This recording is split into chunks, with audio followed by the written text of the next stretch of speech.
Welcome to Movie and a Beer, everybody. This is Dan bringing us down, and we have some wonderful friends and co-hosts with us that have been with us for a while now. But we watched a really interesting 3-hour freaking movie and drank a bunch of IPAs, and we're going to talk about that here in a moment. But let's introduce ourselves here. I'm Aaron. I'm your predatory feline expert. What? Dang it. I'm Blake. I'm your demigod in human form expert. There you go. And I'm Brian. I know everything there is to know about Bollywood. Wow, because I sure have only seen a few films, and this one fit into it. So there's a film called RRR, which actually does stand for something. It sure does. It stands for Rise, Roar, Revolt. In other languages, And Republic. Roar. In other languages, they change what the R's stand for slightly. Yes. But yeah, something like that. That's the main one. So this film came out over a year ago. It's on Netflix. Everyone really is hyped about it. It's one of those films that you just want to watch. Once you start watching it, it's interesting. And we will talk about some of the issues around it because basically the director and this movie is produced sort of based in a period of time in Delhi, in India, 1920 era, pre-break apart from Pakistan, pre-partition, pre-British leaving it to their own devices. So there's a lot going on. But we knew we decided, hey, we're going to watch this. It's an IPA evening. So we had a bunch of different IPAs. We started all with the same one, a Hetty Alice, which is a newer brewery, newer beer. I'll talk about that later on. But we had some IPAs from like Wayfinder, and which put the Beachwood India into India Pale Ale. Yes, because there's a story around that, which we'll talk in a minute. But we have a tale of two legendary revolutionaries and their journey far away from home. After their journey, they return home to start fighting back against the British colonists in the 1920s. So, Aaron, start us off with a great dialogue here because I know you have lots to talk about. You're my brother, and your friendship means more to me than life itself. I would rather die than let you die in prison. Is that why Dan hit you with that whip with spikes in it? It was. It sure was. That was a really weird part of the evening when Dan just broke out the spike whip. There is some whipping in this film. What an epic film, though!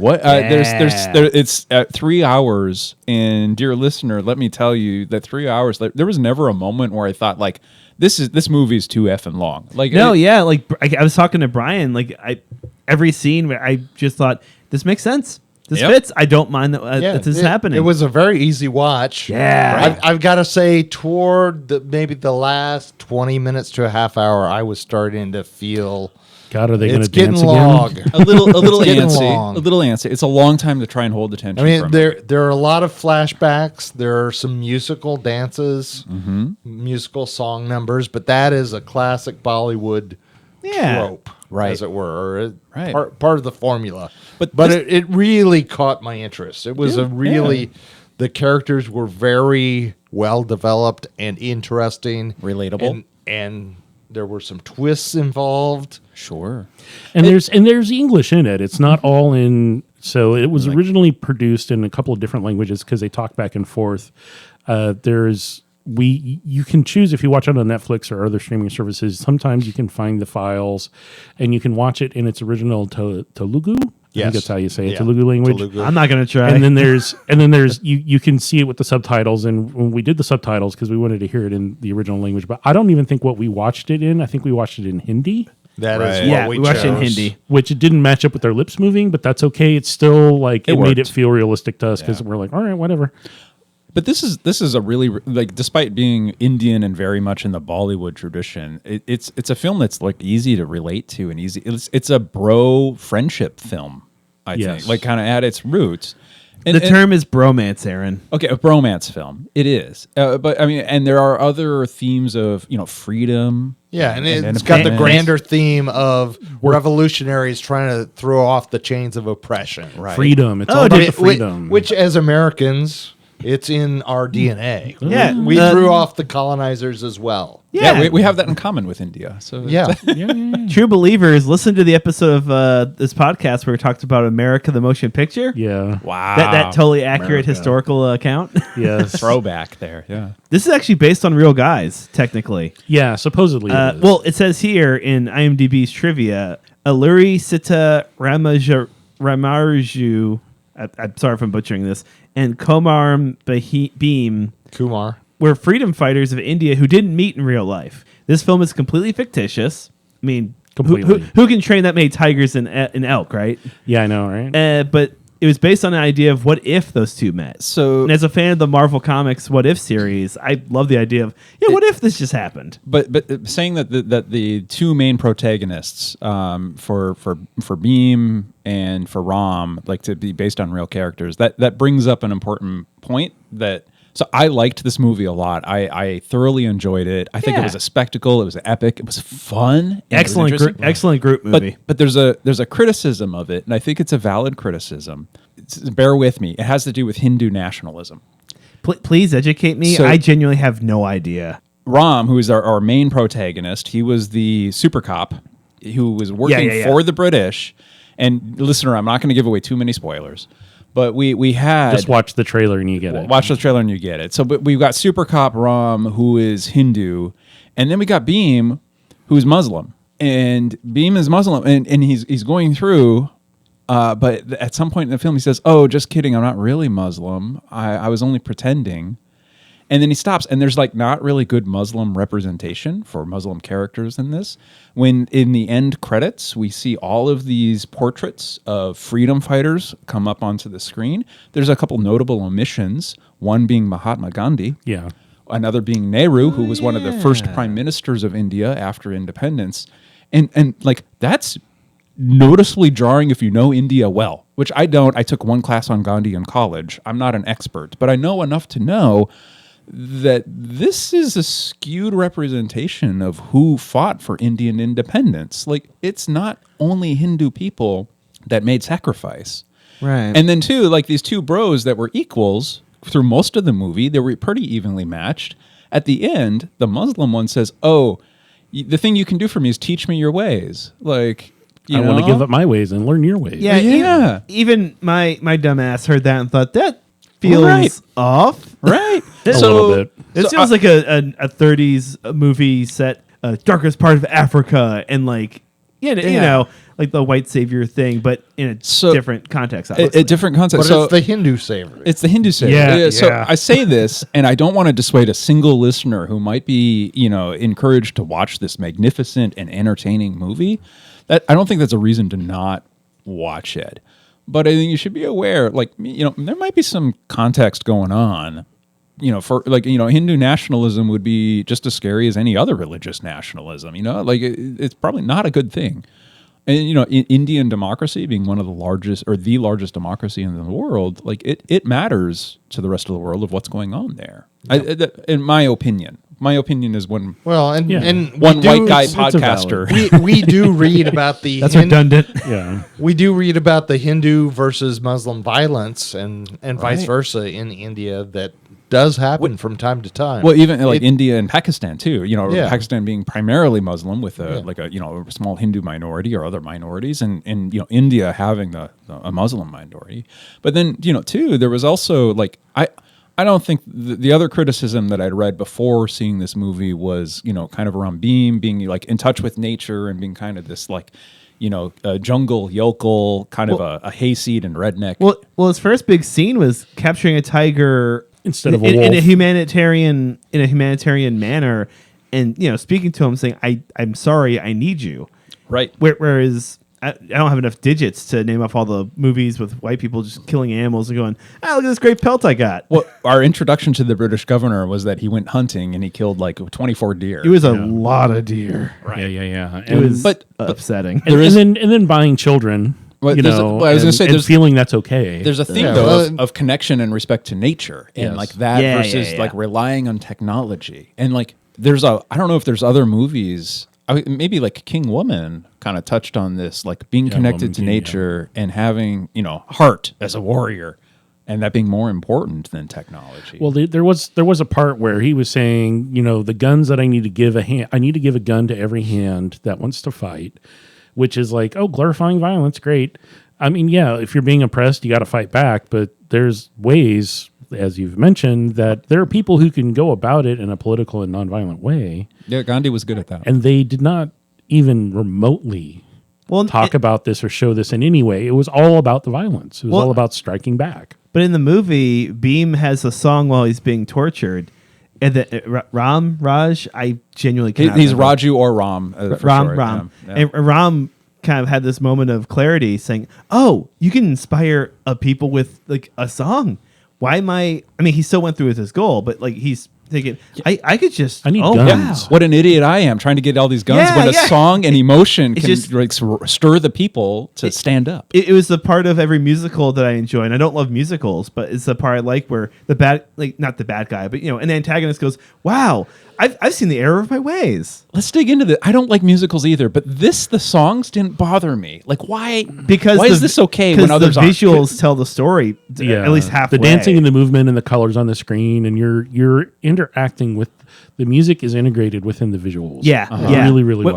Whereas in American musicals, it's a lot of the dancing is kind of secondary to the message, and the message is usually really saccharine. So here it's like the story comes first, the narrative comes first, and the Yeah. music serves the story. it Whereas does. in like an American musical, And this is also a tenet of Bollywood. I Uh-huh. mean, this is it's a foreign film. Yes. And this is kind of the structure of this particular national cinema.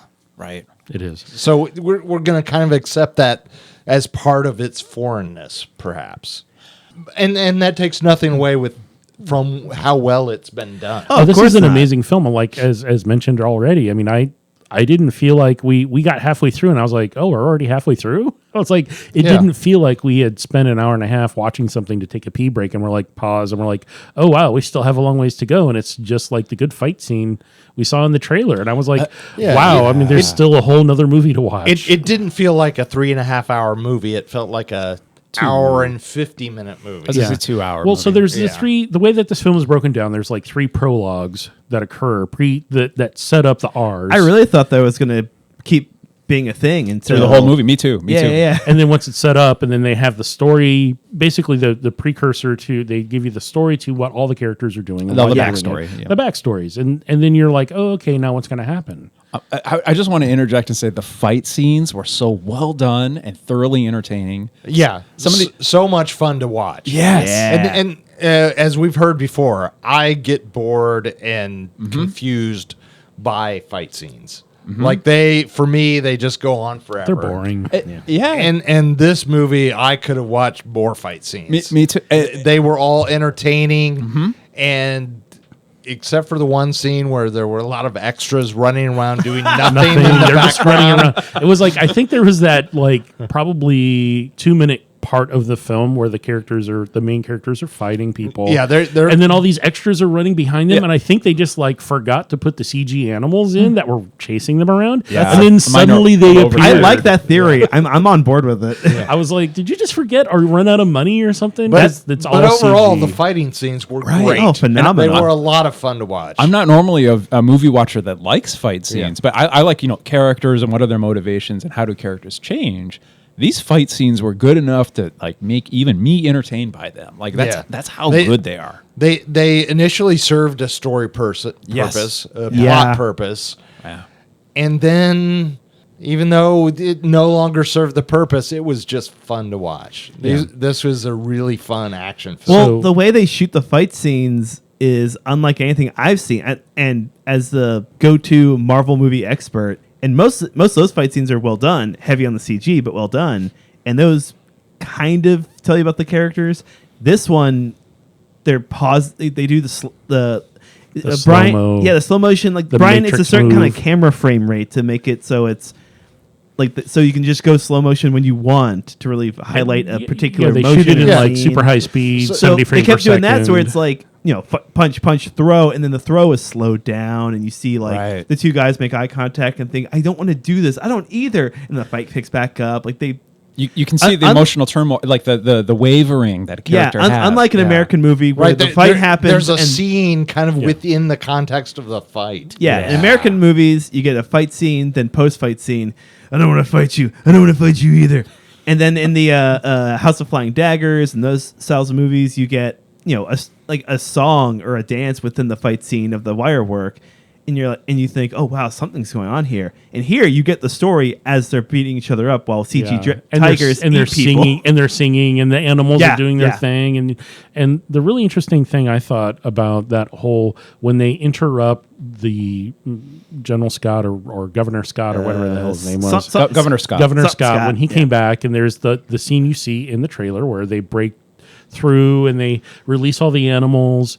Blake even mentioned, so you got to worry about, like, their plan didn't think it through so well because the animals started attacking them too. It's like, oh, wait a second. Tigers are go for food, man. But then we get to see our heroes be double badass and slide under them. Double heroic. Yes. Double heroic. Yeah. One caught It a gave tiger them a and threw chance him. to be heroic. So there's a lot of, and you mentioned wire work. Lots I think of opportunities. the simple fact that they do have in many of the scenes and a lot of the fights later on in the movie, a lot of superhuman abilities that you're like, yeah, okay, that's not real. I mean, you have to suspend some belief in the fact that the gods have now, given them Inhabited definition. them. and This is inhabited a very their- like Bollywood trope though too of like their physics, the laws matter. of physics will be bent a little bit. There can be Yeah. human skill to such a degree that you can have one guy with a bow and arrow. dude take speeding, down speeding at you at 20 miles an hour in a motorcycle, and you can just stop it. stop him with your hand. I saw a clip online. I don't know the movie, but a guy tied a tree down, lined up 5 guys on the tree, cut the rope, threw 5 guys through the air with him on it, and got through a whole army platoon. It looked incredible. I was on board.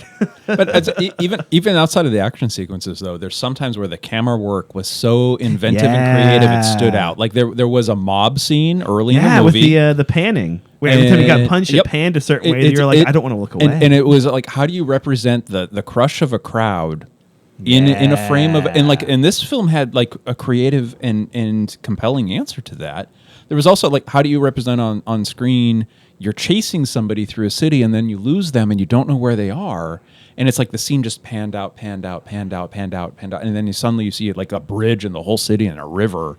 And these probably CGI, but still like throngs of people. But you just someone had to imagine. Yeah, exactly. How are we going to CGI this and visually represent? It's a sea of human bodies. The CGI really never bothered me, and it sometimes does. Mm-hmm. I mean, the tiger CGI was a little rough.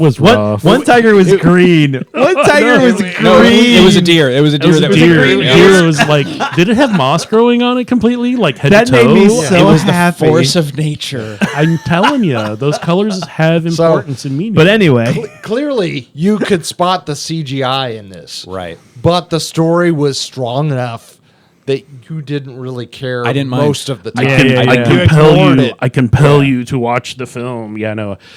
We also talked a bit about the religious iconography because there's a lot of Catholicism popping in this. there's a whole scene that's basically the Hindu scene from Cool Hand Luke, but like real heavy. Well, there's Hindu and Catholic. So they go to a temple, and I don't want to give away too many spoilers. One of our main protagonists sees a little shrine to King Rama, who, when in the Indian or in the Hindu pantheon, he was a king who was so good at archery he could compete with the gods.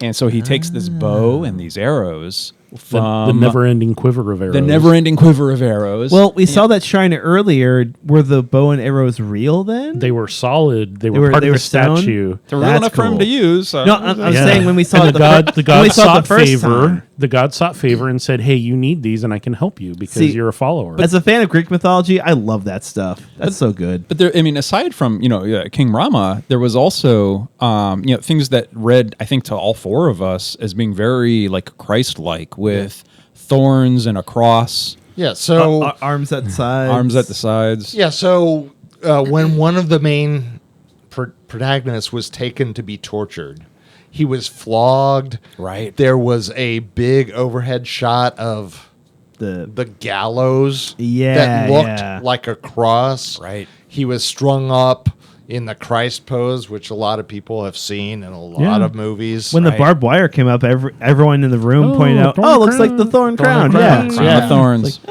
And I mean to draw this distinction even clearer, this was the place of torture of the British, Yeah. the Christians in the movie. the ruling minority. Those bean The toast ruling eaters. the colonists, the So, colonizers. and speaking of, we mentioned in one of the protagonists befriends the daughter, I believe, of Governor Scott. Yeah. And- Niece, I think. or She niece. was a niece. She invites him in. She invites the tiger who is there like to a rescue. vampire. And we're sitting here going. So you have this fucking guy. you have this person from, he calls himself a tribesman. So he's out in the woods. Gandhi And- tribesman. And now he's in opulence. He's in this. I think maybe it was Brian or maybe it was Aaron who said, "Hey, that chair he just sat down in probably costs more than what all of the people in this film just probably made." You said in the that. year." No, I said that. No, You he did? said it. Okay, Okay, cool. cool. He said, "Yeah, like more than a month." I was like, "No, that probably costs more than they made in their entire lifetime." Right. Because they're sitting in this like Such privilege. Privilegedness, Such lavish, exquisite, Yeah. opulent. which means nothing to them. Which is interesting because he was not like googly eyed about it. He's just like, all right, I'm in a room. He was I'm in a googly chair." eyed about her. Well, yeah. Like he was into her. Oh, you mean the character named "Don't Call Me Madam, My Name is Jenny"? Don't call me Yes. madam. My name is Jenny. Yes. I which love is that. which is, I appreciate the fact So that good. they represented the white British, not all of them are evil. Right. Who Right. want you to be respected and not treated like an animal because you're not.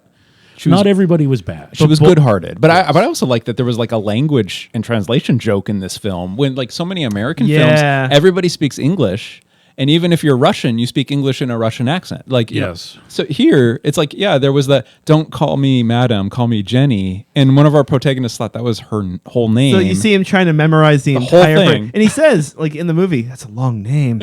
Oh boy, what am I gonna do? which is, I think is funny. It adds It's a little immersion, but and a little humor too, because there are some measure of characters speaking different languages, and like they kind of maybe they understand some things that maybe they wouldn't in reality, but there are other things too of like, oh sorry, I don't know what you mean. Oh sorry, I don't understand you. Oh sorry, and like to have like language be a real plot device. It's right, a thing. and a barrier between people connecting. Yes. Yeah, it's in movies. It's tricky because there's only so much time you can put into the film that's going to stay in the final film, and it's tough to get that past just every scene, every stage of the process, and go, well, do we have to have the scene where they don't understand each other? Where we could cut to. when you're pushing 3 hours, it doesn't matter at that point. You can show whatever you But want. I'm thinking about like movies I'm used to where the deciding factor is, well, we need to see Tom Cruise's face for like 10 more seconds. But no, can we cut this out? It means something though that Jenny overcame these barriers to kind of learn the language, Absolutely understand the agree. culture. and somehow she shows up in the end and gives them the blueprints to the prison. I'm sitting here. That is the biggest Dan, that was not the end. That was like freaking plot still the hole. middle. It was towards the middle, but still, well, after the middle part. But yeah, still one of the biggest plot holes. I'm like, how the hell did she A, get that, and B, how did they what? And he understands what she's saying because She's the governor's niece. She's got access to whatever. blueprints. She's got access to a like, case of beer alright. if Why was she that- wants beer. Why was that deer green? no. There's okay. So if you can just suspend the belief and get over these issues with the plot and the story and some of the visuals, it is still a really amazing film. It is. Even with some of the issues that we've talked about. I would say it kept all of our attention. Yeah. Yes. Appropriate to what age group? There's no nudity, no it's language. It's kinda just violence. gory. It's- But there's a violence. huge body count. Lots of people getting shot, including children and women. And Significant there's violence. some brutal violence. Yeah, there's some really brutal violence. So I would say this is probably not young preteen. This is like you got to This be is PG-13. PG-13 at least. almost R. Mid or older teen, I think. Dan, would you say RRR? RRR? Yes, I would. Rated RRR? But no, like an emotionally intelligent teenager. Like I was upset by a scene where a mother gets hit in the head, and I was like, I don't want to watch this movie. Yeah, that's anymore. violence. Violence it- for it- innocent. And the flogging with the barbed I whip, I looked away for some of that it. was like, that wow, was man. brutal. Yeah. Like, It is emotionally difficult, and actually, with the Great Mutiny for India, that was one of the first times that the aftermath was actually captured by photograph, Yeah, and yeah. published in newspapers. It was a Oof. big effing deal when people in London actually saw some of the carnage and callousness and oppression Yeah. that was being done in their name. And that planted some of the seeds, I think, for Indian independence. Photography and truth, but there's also took them another 50 years to talk about it with South Africa too, but that's a different story. Well, that's they wanted a different film. They wanted to make sure India stuck around for the party in World War II. Yeah, and then there's Hong Kong too, but we won't go there. But aside from truth in photographs, there's also truth in beer. There is. So you're telling me a tiger brewed this beer? So we transition away Tiger from talking. That's a real beer in Southeast Asia. This is the part. Is it like Tiger Balm? That's a different thing. It's not a beer. Yeah, it's not a beer. There's tiger beer. There is tiger beer. So Dan, Yes. tell me the history behind an India Pale Ale. Yes. Okay, Does so- it have any connection to Teach India? us, Papa Beerman. Yes. So It does. all right. So when the British Empire Discovered India. decided they were going to start going long distances in boats across vast quantities of water, they figured out, hey, it's really hard to keep water we're going to drink fresh. Right. So Water ain't real. We need to figure out a way to have something to drink that's not going to destroy us. So really, really low alcohol beer was one of the things they utilized. Right. And the hops, they colonized, or quote unquote discovered, after the Dutch and other people had already been there, Right. parts of India. What they like to say that they got it through a fit of absent-mindedness, Correct. which is not totally true. It was the British India Company that Yeah. really, profits. So shipping and stuff and so on. So you have water on a ship, and they're like, hey, pale ales were known. That was a known thing. So porters, pale ales, and stouts existed in England for a really long time, and including in Germany, they had pilsners and Helles and Hefeweizens and different kinds of beers as well. So they're like, hey, we're going to go across this vast expanse of water. We need something that's going to be shelf stable. Regular water, little bacteria, and it goes bad. right. Beer, a little bacteria, it tastes a little funny. Funky. It's not necessarily going to go bad because there's alcohol that's preventing things from going really, really wrong in the water. but it could become very So the unpleasant to alcohol drink. kills bacteria? Correct. Or keeps it in check at least? It'll keep it more in check than not, more than just plain water in a barrel. When they started colonizing India, they're like, oh, hey, they have these things. They have different hop strains there. They have different ingredients we can use to do bittering. And so thus, we're going to brew a pale ale, but we have to use local ingredients because we're not going to ship it all the way from England. We're going to use what we got there. Thus, the birth of India Pale Ale, as the name goes. Now, that is the kind of like consensus on where the name came from, but who knows if that's actually the real story? I have no way of knowing. No one really does. I think hops as a preservation agent, that makes sense, because this is also how port was invented. They were shipping wine from Portugal to England. They realized if they cut it with sherry, it would ship better. And then they realized actually, if it was shipping better, the higher alcohol content, people would pay more money for Yes, it. It was they more would. profitable. So sherry is wine that has Been fortified. been distilled and fortified a little bit, but it's also been oxidized a little bit. So that makes it more shelf stable because it's already got that organism in it, and it's not going to get any more or any worse. It's there. There's a So- kind of biological buffer to prevent Correct. something else from As going in. as I understand it, there was a conversation that I sort of overheard about that a little bit, but who knows? I'm not an expert in that, but I do know that for this episode, the intent was to have 4 or 5 different IPAs available to drink. And so I said, hey, we're going to start with one that I really, really like. And then from there, everyone's on their own. You're just going to just like the Raj. You're just going to pick Dan, some. Dan you're said gonna- it really aggressive, and I got really scared and cried. You're going to choose your own adventure with this 3-hour film. And yes, I kept my finger on the page in case the Yeti ate me. Because 3 hour I was tour. biting my tongue to not sing Sherry after you mentioned the word Sherry because my brain's broken. So our Sherry, baby. Our first beer was Hetty Alice, Hetty Alice's IPA. Correct. It's a West Coast IPA featuring Citra, Mosaic, and Nelson Selvin. Wait, Selvin. Selvin? So Nelson Selvin is from... France? No, it is not. It is actually from Australia. Pronounced Merde. So Another British colony. Indeed. Crikey. so Hetty Alice was... something bluey. I've been So watching Bluey. so Galvin Lord is the brewmaster of Hetty Alice. So there's some interesting trivia here. I'm gonna Is it on the teaches. can? Because I showed Aaron the It is little not. thing that But I'm made gonna me give really you. I'm gonna happy. give you some Lay it teaches. on- I'm gonna lay it on us, I'm gonna lay it brother. on you. Okay. Tell us the so scoop, Dan. Tell us the If scoop. you go to the Hetty Alice website, he has his story in his bio, which is what I'm going to draw this information from. So this guy has been around the brewing industry for a while. His name is Gavin Lord.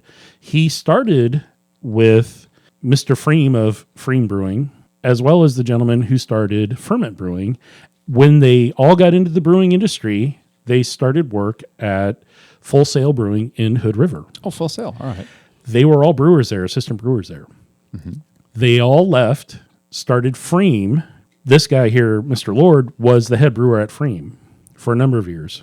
And as you know, for those that are in the Portland metro area in the Northwest, Freem is a well-known label. They do a lot of lagering. They do a lot of heavy beers that they do souring, barrel aging, and interesting You mean stuff. Freem or the famous Freem Pilsner? Yes, Freem Pilsner, which and Framing IPA is those are two kind of really well-known and really good beers you can get a lot of places. So they were there for a while, both the guys from Ferment that started Ferment and now Hetty Alice. They left after a period of time because they're like, hey, we built you up. You have a full production. You're doing your thing. I want to go do my thing. Fly on your own wings, yes. Float on your own beer bubbles. So this guy was going to start pre-pandemic, but pandemic hit and he delayed as far as from what I remember reading. So 2022 is when he started putting his beer out. He just literally just like starts canning and putting stuff out. And it's like, he doesn't have a tap room. I don't even know if he has his own production space. He may be borrowing. He may be one of those nomad brewers. Okay. But I'm going to tell you this Hetty Alice IPA. Is West Hetty. Coast IPA. Hetty Alice. And it's named after his grandmother. Is Hetty very Alice. sweet. It's very Hetty sweet. Alice is the name of the brewery. They do 4 or 5 different beers, I believe, that they can and distribute.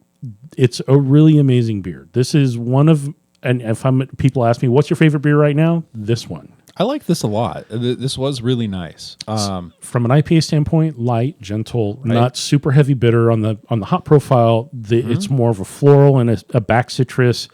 There's enough kind of bready malt chew and almost a oat kind of like hold it together bodiness that stands up to what little bit of sweetness to kind of hold it together. It's really well done beer. I think the lighter, delicate touch is appropriate for when you're making friends to challenge the British Raj. Correct. Like, it's a lighter time in your life. The real violence hasn't started yet. Those are the later beers. I mean, if I get enough beers in me, I do get violent, yeah. Brian, we really should start talking about beer before Dan and Aaron because they're much more verbose and eloquent about it. No, I've got a whole spiel about this. Oh, beer. so I'm the all right, cool. we're ready Great. for it. Yeah, Bring it on, man. So We'll go home. The can art on this are a lot of pine trees and Northwest kind of imagery. And I was expecting something kind of like pine tar. Piney pine tar, resinous. It tastes like a resinous, foot. And it's not. and kind of not what I would like. Yeah. I mean, I'm not a big IPA fan, as I've said ad nauseum. I was really pleasantly surprised by this beer, and I would also say I think I took my tall boy the longest. Yeah, you drank a lot slower than we did. Really slow and enjoyed it. And it actually, I enjoyed it more as it warmed up a little bit. And that's important. And the warmer beer kind of fit with the Indian vibe of this film. It was kind of a, India's a more mad I'd agree with that. There was more no hot country. Yeah, It's a there's good match. no snowy scenes. The flavor was. I think it was with Brian. I tried this before today's viewing, so I knew it was good. But I obviously don't remember any beer unless it's like a lager. So we crack it open. I'm thinking, all right, well, let's go ahead and have a. Ooh, okay, interesting, good, interesting, it solid. It didn't distract from the movie at all. I think it complemented it really well. And I'd agree with Brian, especially when it warmed up. It was really. It tasted just better as time went on. The movie got better as it went on. The beer tasted better as it went on. Let's get to the next one. I'm All not. right. Well, we all- I'm all right, not we all- stoked all right, about this So, one. Do we so all here's have the thing: is different we next all ones? picked different next ones. I mean, some of us went to the birthday cold IPA. No, from we all went to the. Wayfinder? We all went to the Wayfinder. birthday. we Dan. all went to this. Oh, we all as our did? second Yeah. one. Okay. Yeah. All right, well, let's talk about Sorry, that. I should have cut you off faster. No, it's all good. So we had, like I said, we had 4 IPAs to pick from. I mean, there were some other beers. Like I was like, just pick anything you want at that point. But the birthday cold IPA from Wayfinder, which is also a collaboration With with whom? I didn't realize it was Wayfinder. Firestone Walker, which is out of California. Firestone, walk with me. Yes, the birthday beer. And I'm going to read what they have. So during our venture into the desert of the Paso Robles for the Firestone Walker Invitational Beer Fest. The brewing minds at Firestone and Wayfinder conjured a plan to make use of a lot of different hopping techniques. 7% ABV cold IPA. That's double dry hopped, cold hopped, and hot hopped. A variable hop smorgasbord. Gross. So...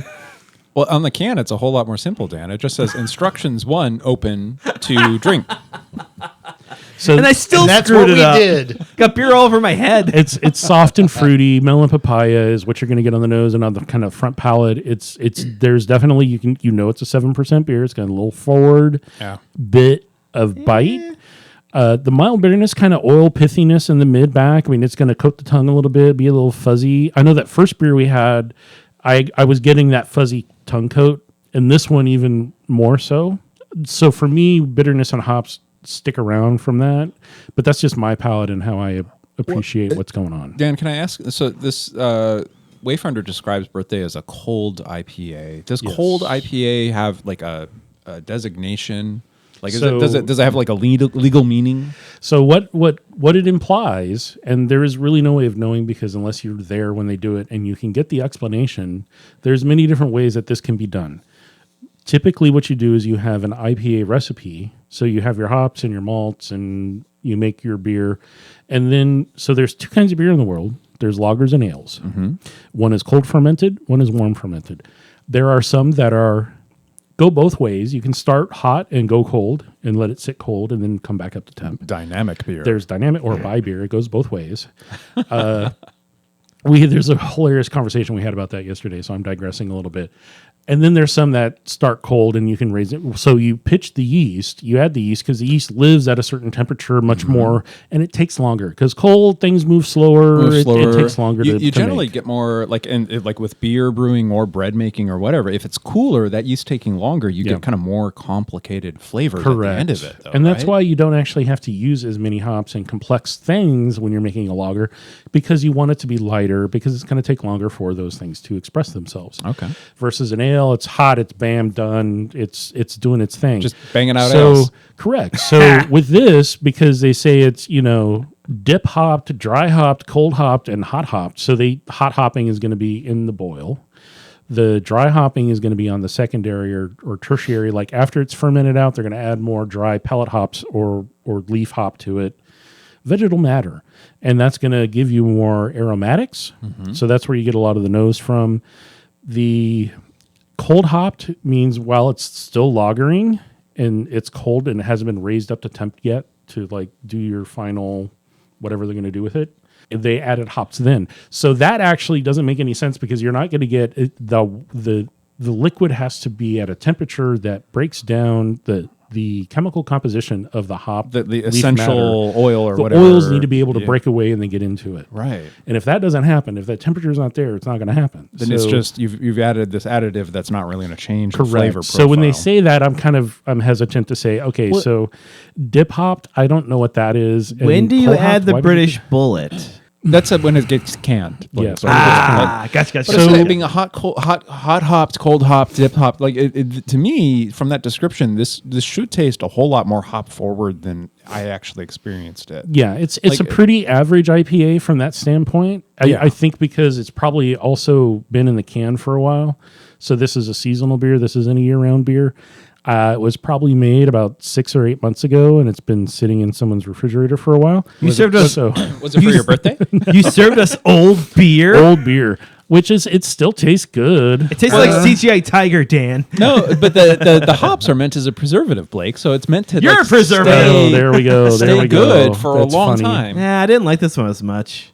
I don't know. I'll say it's a fine IPA. It's fine. Yeah. It was okay. It certainly didn't match the movie as much, in my opinion. Yeah, it had a little bit more bitterness to agree. it. Yeah. I mean, it's an IPA. This would have matched a like one of the Blade movies. I think this would have gone well with like the Wesley Snipes Blade movies. This would have been Absolutely. good. The first two. I don't count them. At least myself and a few other people, we moved on to a third beer. Blake's the other people. Yeah, so I'm the only trooper. this is actually a beer we've talked about before. So this was something that I had extras of in the fridge, and it's like, hey, let's grab some. Beachwood Brewing Melrose IPA.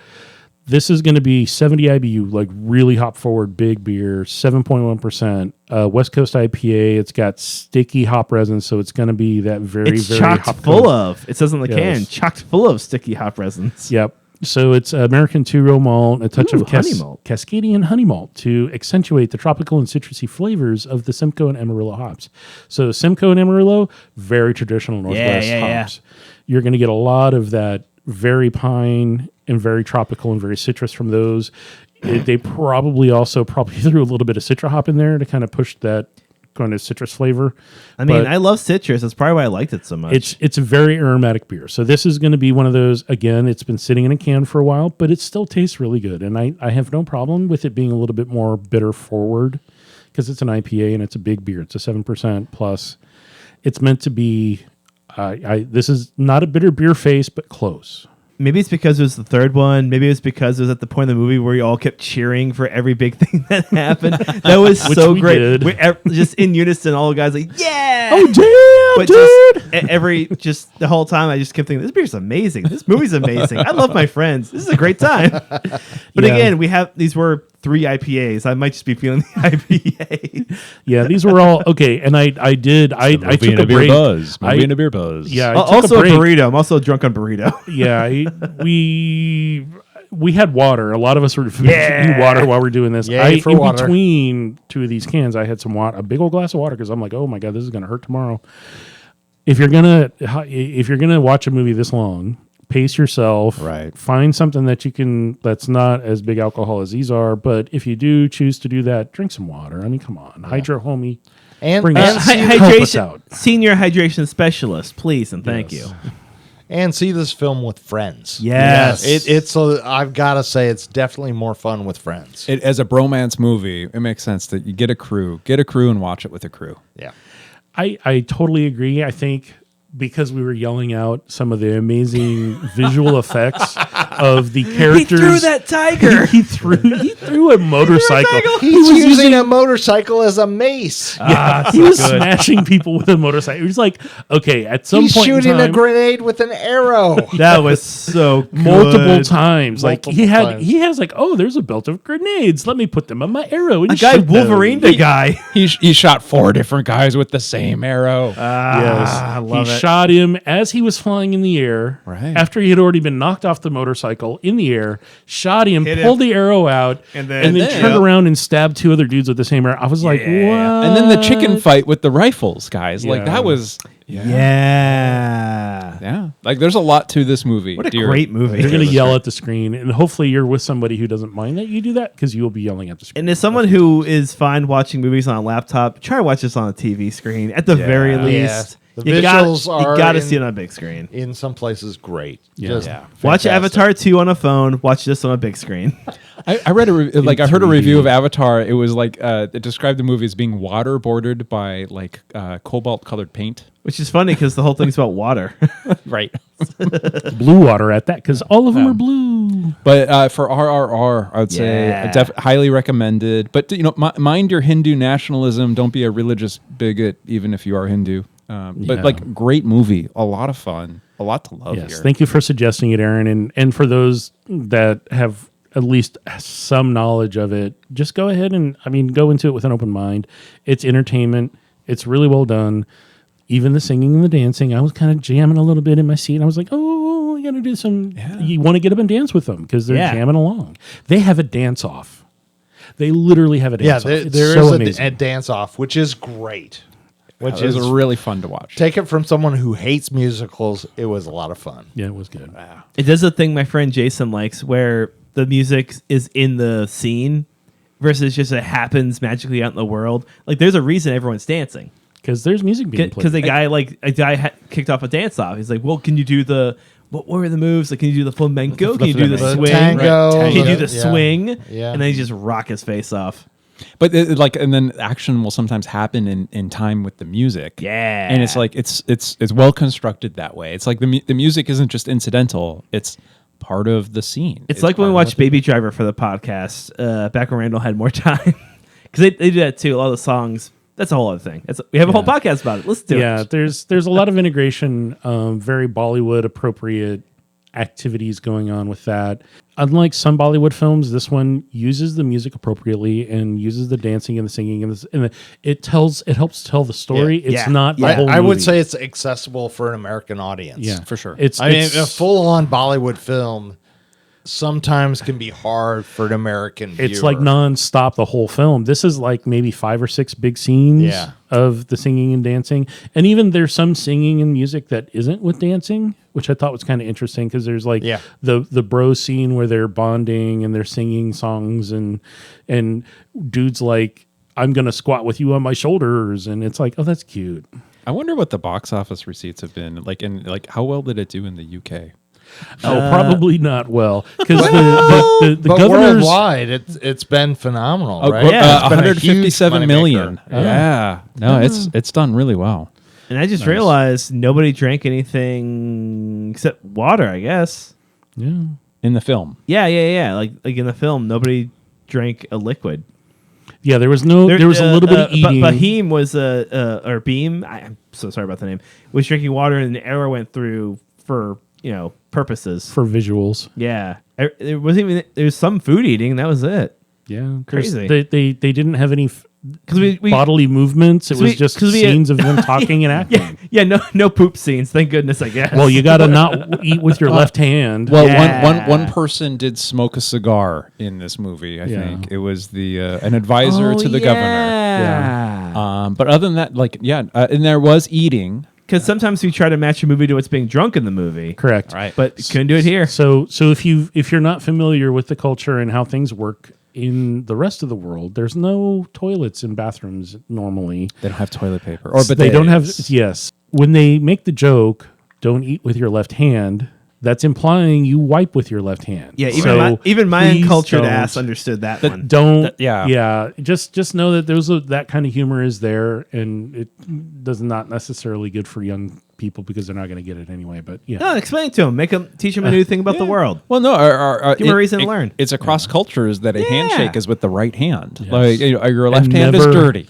and never place your left hand on, in, or with somebody that you do not personally know, because that is the biggest offense. Unless you're Korean and you're shaking the hand of somebody senior to you, then you hold your arm with your left hand and use your arm, just your right good hand to know. to shake. Good Yeah. to know. Good to know. I'm gonna touch Brian's face with my left hand. Don't do that. Yeah, don't We're do that. friends. Oh, he finally admitted it. Wow. Oh, there you go. A bromance for the bromance episode. Huh? Yeah, there we go. Brian, get on my shoulders. We'll beat up Dan and Aaron. You'll wave around and shoot guns Hold while on, you're I've got a tiger in my cabinet. yeah. All right. I'd So say I recommend this movie to everybody, unless if you have a maybe potentially British boyfriend or girlfriend. That might be a little awkward. But I agree with Aaron. I second Aaron's Awkward. recommendation. Yep. awkward. I think we got 8 thumbs up on this one. Find some interesting IPAs. We do have other things to enjoy. There's non-alcoholic beer and ciders and things which you could definitely pull out and Wait, maybe are you even telling try. the listeners what's in your fridge right now? I got a bunch of stuff in the fridge. Just go to your fridge and find something that you're going to enjoy and be able to drink for 3 hours because this is a long film. Are we supposed to do this for all our fridges? I guess you could eat some chili, Yeah. some eggs, Something. cheddar cheese. Maybe some water because I've got Spinach. some sliced ham. Yeah. there you go. a little Listener, nosh. Are you running low on butter or milk? I'm running low on eggs, and they cost $1 million, so it's not going to happen. Sorry. Anyway, all of the opinions expressed during the taping of this recording are those of the host. And as the senior hydration specialist will tell us, Dan, put in like a 9-minute Bollywood song about why you should drink water or you're going to die. Nacho. yeah, there's a lot of the Flawless. That's not nacho racist at show. all. I It's don't know. flawless. Yeah, I was like, where's, yeah. I know. There is a song in there that the main word is nacho. It does. It sounds very much like the yeah. American word nacho for nachos, but yeah, Let's get nachos, boys. But yeah, drink water, everyone, please, and thank you. And thanks for listening and hanging out, everybody. You're we welcome. appreciate you. Oh, this is Aaron. Now that Dan is looking at me, this is Aaron. Thank you for listening. Blake is signing off. This is Brian. Thank you so much for listening. Yes, and we'll chat at you at the next episode. Have a good one, everyone. Who let the CG tiger in here?